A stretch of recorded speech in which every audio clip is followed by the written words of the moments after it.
चलिए इस वक्त की सबसे बड़ी खबर से शुरुआत करते हैं। मोदी कैबिनेट ने आज एक बड़ा फैसला लिया है। कैबिनेट ने जुवेनाइल एक्ट में बदलाव करने का फैसला कर लिया है। जघन्य अपराधों में अब उम्र की सीमा जो है वो 18 से घटाकर 16 कर दी जाएगी। आपको बता दें कि दिल्ली गैंगरेप के बाद जुवेनाइल एक्ट में बदलाव करने की मांग हो रही थी।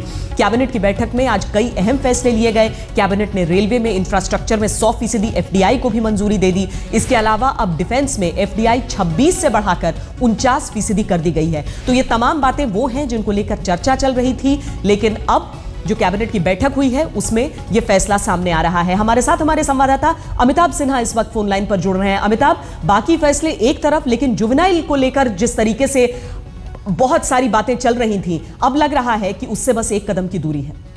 बिल्कुल, अब एक कदम की दूरी पर रह गए हैं श्वेता, और कैबिनेट ने काफी मशक्कत के बाद आनन फानन में 2 महीने में ही इसको अंतिम रूप देके इसको मंजूरी दे दी। और सबसे अहम फैसला यह है कि 18 साल से 16 साल घटाने की जो बात है वो फैसला छोड़ा है। अगर हीनस क्राइम है, अगर जघन्य अपराध है, जघन्य आरोप है, तो उसको जुवेनाइल जस्टिस बोर्ड होगा, वो तय करेगा कि सजा किस प्रावधान में दी जाए, किस तरह की सजा दी जाए और कितनी सजा दी जाए। ये तमाम बातें हैं क्योंकि कैबिनेट संसद का सत्र चल रहा है। कैबिनेट मंत्री इसको खुलकर अभी प्रेस कॉन्फ्रेंस करके ऐलान नहीं कर सकते, इसलिए सूत्रों के हवाले से ये 2-3 खबरें आई हैं। लेकिन ये कम से कम महिलाओं के खिलाफ जो अपराध की संख्या बढ़ रही है, खासकर जो युवा है 18 साल एडोलेसेंट एज को लेकर बात चल रही थी, उसको लेकर जो चल रही थी बातें, उसको कम से कम अब शांत करने की कोशिश काफी हद तक एनडीए सरकार ने की है, मोदी सरकार ने की है। बहुत शुक्रिया अमिताभ सिन्हा इस पूरी जानकारी के लिए।